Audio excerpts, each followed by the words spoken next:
Boston, More Than a Feeling. What a song. If you hear, you probably already know kind of how to play the verse and intro riff.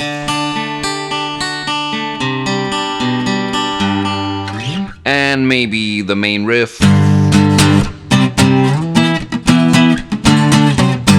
But what's with all the stuff in between? The pre-chorus, post-chorus, the solo, and so on.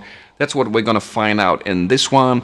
Put it all on one acoustic guitar, and let's go! How to play more than a feeling. This song is seriously one of the best songs of all time. I mean, I remember when I first heard that riff when I was a wee little kid, sitting in front of the TV, and there was some commercial with, you know, those with 4,000 songs on 300 CDs. These are the greatest classic rock bands of all time. So get ready to relive rock at its best with the complete class. I saw that and heard that riff the first time, and my mind was blown, and I've been listening to this song ever since, and it never gets old. It's one of those songs that will stay fresh even if you listen to it a million times. So let's see how we can do this. To put it on one acoustic guitar, tabs are in the description. And I added some new stuff there. I added ups and downstrokes here and there. I added beats, counters on the bars, so you know where to put the notes. And I added some fingering for the left hand, which is I for index, M for middle, R for ring, and P for pinky, not to be confused with the PIMAC thing for the right hand. No, this is just for the left hand, where it's not totally clear which finger to use at some points. So if that makes the tabs too confusing, please just tell me in the comments, or if you like it, tell me as well. Let's get into it. Intro, verse, riff. Important here is your right hand. Don't start with just alternate picking. This would sound like that. Very wooden. Instead, I would recommend to go down, down, up, down, up, down, up, up. That gives it more flow, and you have the accents on the downstrokes. Then the second bar of this one, all downstrokes except the last note. And then that repeats. 2, 3, 4 times for the intro, then in the verse 3 times, and the 4th time starts the same. But then there's the variation, which is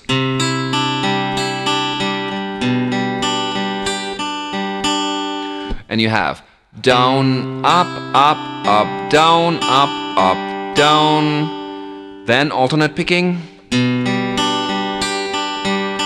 But since we want to go into the pre-chorus, we won't play the D, 3rd fret B at the end, but rather an open string, open D, instead of the D on the 3rd fret. So that makes our picking down, up, down, up, down, up, up, up, to go into A minor for the pre-chorus. Both versions for the intro, verse, riff, back to back.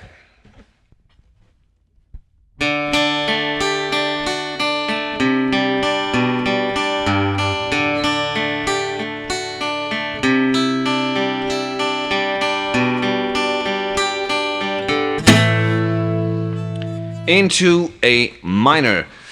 The pre-chorus, we have to put 2 guitars into one, because we have the rhythm guitar, kind of like this.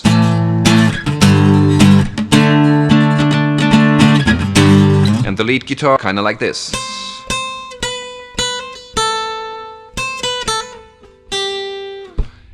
Now, how to put this together? Once again, our magic pinky comes into play. So we start with the A minor here on the 5th fret and put the pinky on the 8th fret of the E, of the high E string. This one twice. Then 2 mutes to give us time to go down to the G chord. And then the G chord is so 3, 5, mute, open, open, and 7 on pinky on 7 of the high E string. Okay, this one is really heavy. We're just gonna stay here for one beat, and then we have to exchange the pinky on the 7 with the middle to be able to play the rest of the lick. So we go from here to here, and since we don't have the G as root note anymore, we're gonna use the open D as a root note instead, the 5th. So we have open D, G, B, and the 7th with the middle. And now we can play ring on 8, pull off on 7, and have our metal horns here, the index and pinky, ready to swoop down like an eagle on 7, G, the index, and 10B, the pinky. And if you happen to hit the A on the way, the open A, then that's not even that bad. Okay, but here we're gonna stay already just for one beat, because we have to put that same chord in another position. We have D, D, A, and we're gonna play that same one here, D, D, A. So we switch the index to the middle on 7, G, and put the index on 5 of E. Same chord, different positions, so that we can play the rest of the lick now for real, which is... But we don't want to end up with the index here on 5 or 3, so we start with pinky 8, ring 7, index 5, but then hammer on with the pinky of all fingers and slide down with the pinky of all fingers to 5. And if the slide is not loud enough, then just add an upstroke on the 5. And now in this position you can go into the power chord, into the G power chord, and even use your index bar here to let the G, the final chord of the melody, ring. Just make sure that this one, the 3rd fret on the G, is muted. That one may ring, but the 3rd must be muted, so it's not a G minor. So this is the one time that if you're not that good in those barred chords, that really helps out. Okay, pre-chorus all together.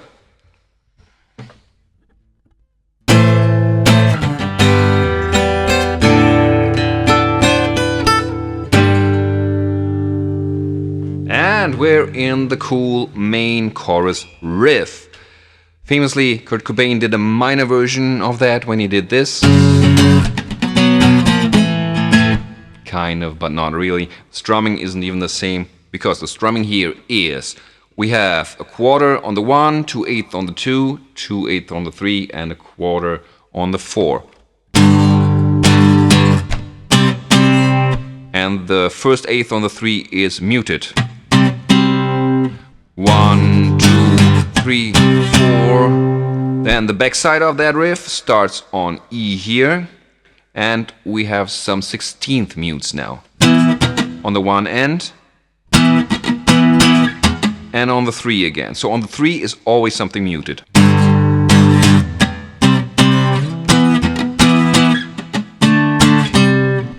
Okay, and that is then on the backside. 1 and 2 and 3 and 4 and 1. So, that's the riff. Now the hard part, singing on the riff. Of course there is a main voice and backing vocals, and you can't do them both because they overlap. So you can't just do the main voice and hope that someone sings along the backing vocals. More than a feeling, more than a feeling. Yeah, the main voice is easy in line 1 and 3 and hard in line 2 and 4. Okay, let's look at it. I'm gonna do it all in falsetto because Brad is really high up there. Okay, first line is quite doable. It's more than a feeling. Now comes the hard part on the way back into the second one. It's on 3 and 4, 4 and.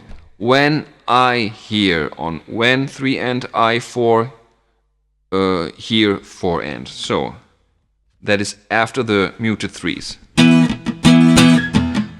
I hear. So the here is before the G.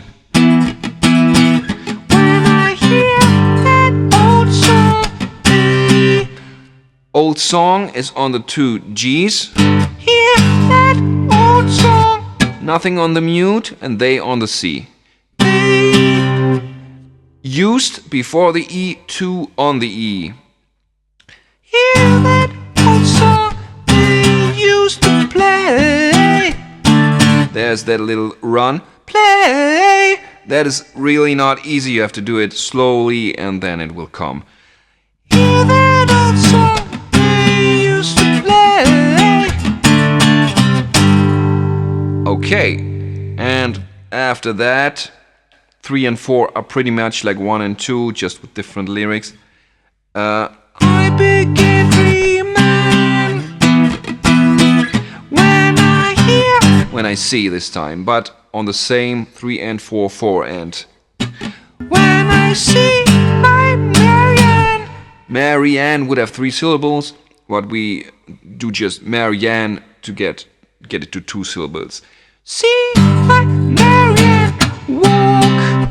Again, nothing on the mute, then walk on the C. See my Marianne walk away. And it ends on a D sharp here. The 4th time it's different.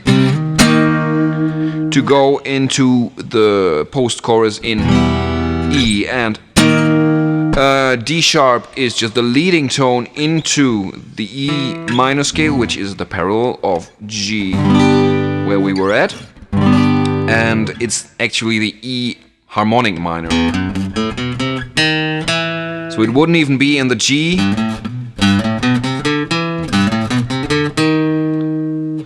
but it's a wonderful way to go into the parallel minor, because that leading tone always wants to resolve up 1/2 step, and in this case into the E. So what we had is we started, the first riff was in D major, the second one was in A minor, the third one was in, started with G major, and now we have E minor. That's good songwriting, I would say. And into the post chorus, which started with E minor 7. And the strumming is important. It's on 1, 2, 3 and. And the my of the lyrics is also on 3 and. I see my. Then A7 sus 4. And in that second bar, it's pretty much the singing is on the beat and the guitar is on the off beat. That kind of helps to know what you're doing there. So it's I see my Marianne walking away. And then you either in the first one in the album version you have that G,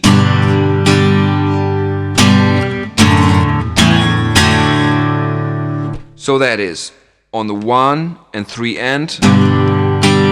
Then again 1, 3 and 4. G, D with F sharp in the bass, and I would do an A7 sus 4 with an E in the bass. To go to the D. You could also do an E minor there, but I prefer the A7 sus 4. I don't know what they do exactly, but I just do it this way. Or you go. The second post-chorus doesn't go into the G, but into the B instead, in the third bar and palm mutes. So we go from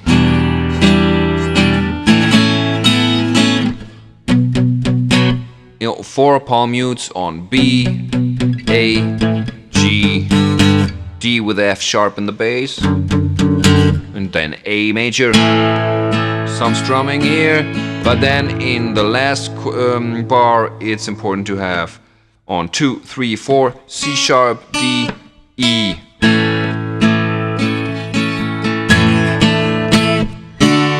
To end on the D for the solo. both versions of the post-chorus back to back.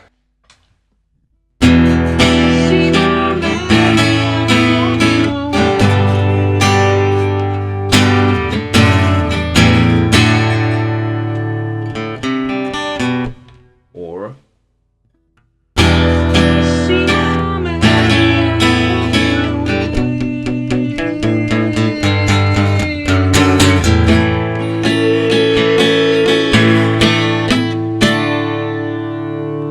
okay, and we're in the solo. And that one is actually doable, not up here of course, but an octave down, and then you can actually play it with the chords underneath. I'm not gonna go through every down and up stroke and fingering here, but just the most important ones. Because I played it a certain way with ups and down strokes, but it might be different for you. Just try it out. For example, in the first bar, I go down, down, down, up, up. So I have a downstroke on the hammer-on pull-off, and then 2 upstrokes on the open E and the D. And by the way, on the while you have the open E, switch your ring to the middle finger here, so that it's easier to put the pinky on 5 of the E string for that chord. So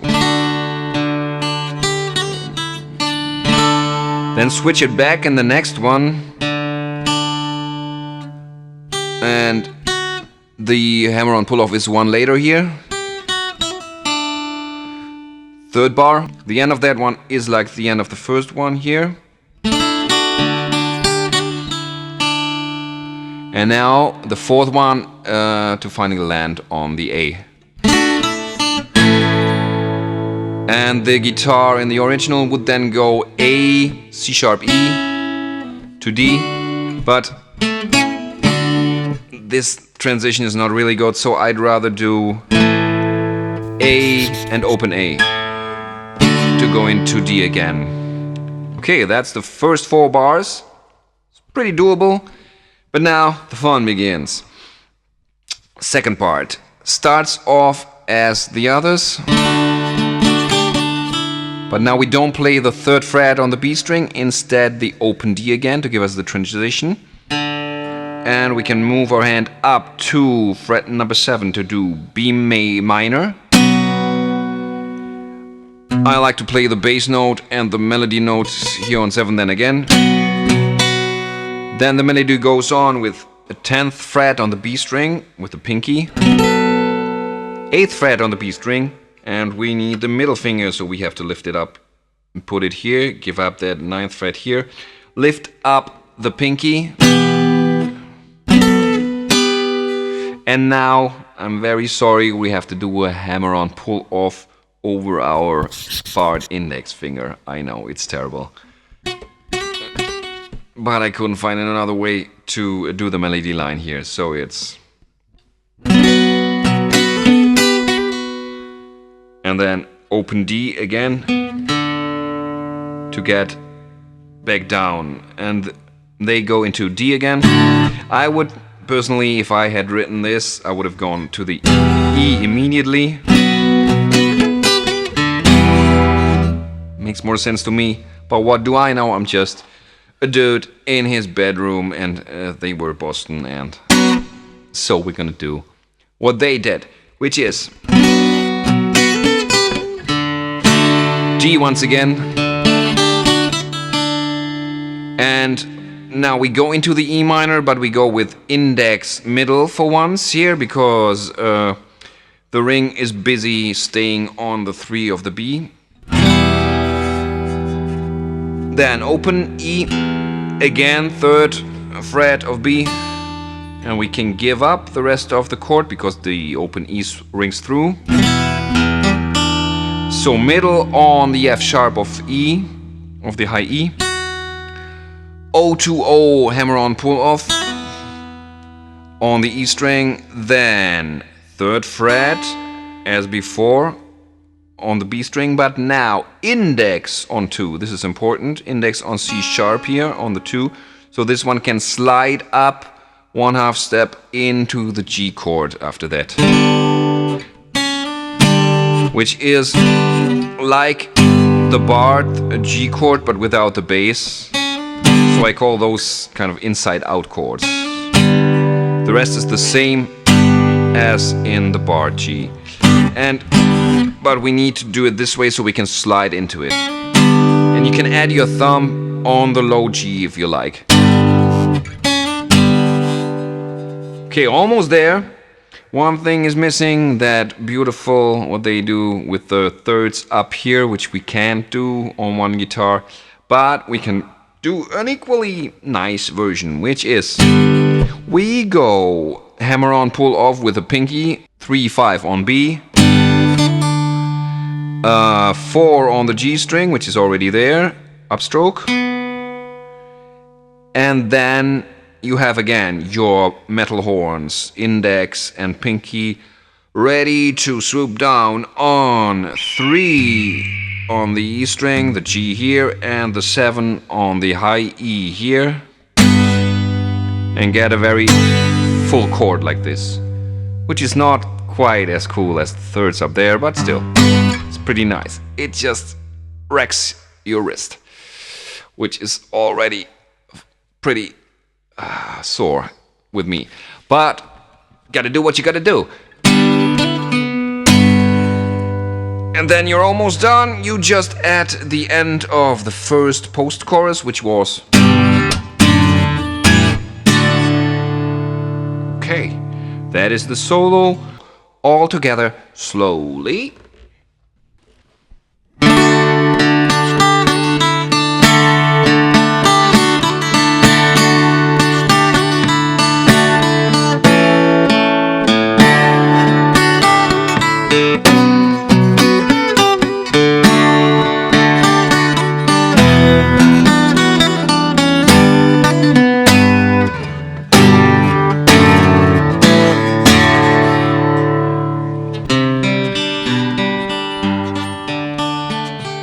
And back into the riff, they do something else there, but I can't be bothered to play anything else. Third verse then is pretty much the same, but it ends differently. So after dream of a girl I once used to know, they go into palm mutes, which is on D8, then 3 on C, 3 on B, and 2 on G. So 1, 2, 3, 4, 5, 6, 7, 8. 1, 2, 3, 1, 2, 3, 1, 2 into D. And then comes all this high singing by Brad there. We're gonna do falsetto again because it's nearly impossible. So dream of a girl I once used to know. I closed my eyes and then she slipped away.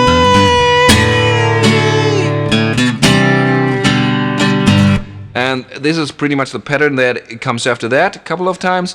It's on 4, 4, and C, B, G, D on 1, 2, and 4.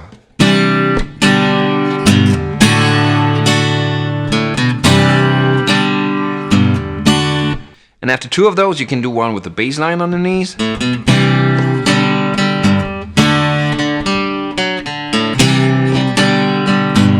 And all this with the singing over it. She slipped away.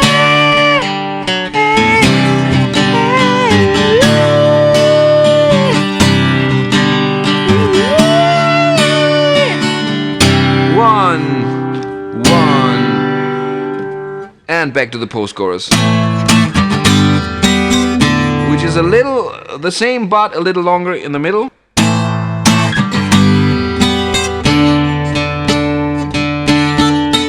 So you have this chord 1 longer, then switch to the same one just here, like we had before. Do a hammer on with the ring finger on 7E, and then you have the same as before. Once, slowly.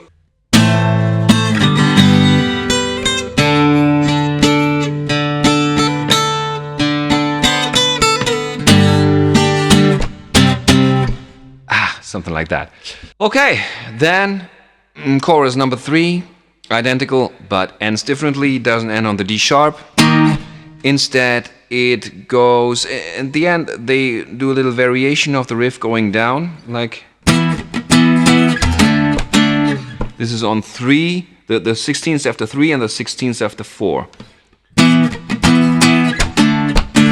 And they do it either just on D or D and C. And alternate between the normal one and this one. So it's like a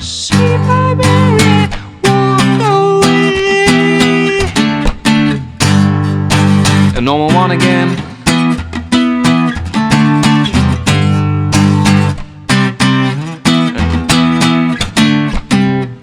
And the other one. And while you do that, you do your ad-lib, falsetto, Brad Delp stuff over that. Do this 4, 6, 8 bars, how long you like, and then you gotta find an ending because we can't fade out. So what I like to do is go stay on the C and then, which is pretty much bar number 2 of the original first riff, but then not G, instead open A, open D, and then G.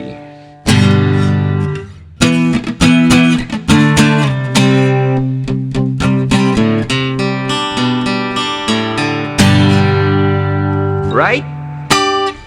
It's a nice ending. Okay, and so you have everything you need to play that wonderful song on one acoustic guitar. I'll do my version hopefully next week. Put it up somewhere here for you to check out.